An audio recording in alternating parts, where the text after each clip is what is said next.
Vallahi ben de üzülüyorum senin için ya. Vallahi ya. Abi bağlar aşk var. Aşk var ya baba ya. Ne diyorsun? Ne? Köyde. Baba aşağıda bir yerde misin bu dere çayının orada? Biraz uşak atılıyor orada.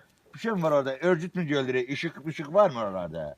Akşam yemeğe dönüyorsan uyuydun değil mi? Ya telefonu ile bulamadım da baba ya. Ben sen biliyorsun. Akşam sen neredeydin akşam onları yemeğe sen neredeydin? İmanını çıktım dereye bağırdın sen ufak bardaklarla yukarıda yukarı çevirdin beni.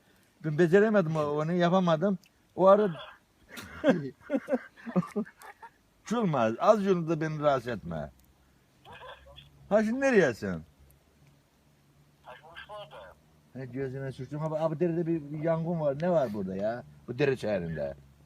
Bilmiyorum abi. Allah'ın sözünü tanıdığın biri varsa bir arasın oraya. Tanıdığım oldu. Ne benim mi hatırlayayım? Ahtırı ya çok felak bir şey var orada.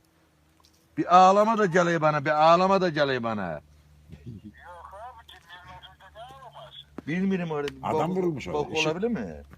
Işık gelmiş evde, ışık. Kim lansın orada? Burada çılmanın o bizim Ahmet var motorcu Ahmet. Motorcu Ahmet'e çok selam söyle. Başka? Aleykümselam bir kardeşimiz daha var. Akşam geldik ya. He mi?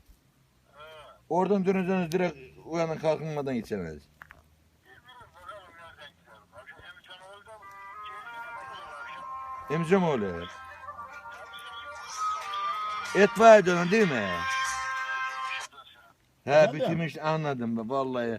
Sabah Vay, verme para oraya Allah Allah. kaldık mı Turan rahatı ya? çağırsa ben. Turan dedim ya aramıştı beni akşam. Köyde. Yanlış ettik saat Turan ya. Aradım seni oradan Ne bileyim oturup kapıda mangalın başında hamsi yaptık. ama sen bitirmişsin. He çok sağ Köyde, ol köyde. Turan'ım. Çok sağ ol. Süper. Devamı güneye görüyorsun. Ha burada sırtta. Ömürler çok olsun. Ömürler çok olsun. Çok sağ ol. Yılmaz dayım var. İyi hadi babacığım Adnan hadi. var, ben varım, Burhan, İbrahim. Hadi arkadaşlarına selam söyle. Hayırlı günler olsun. Yok. Ona haberim yok. Çok sağ ol. Bulamadık onu.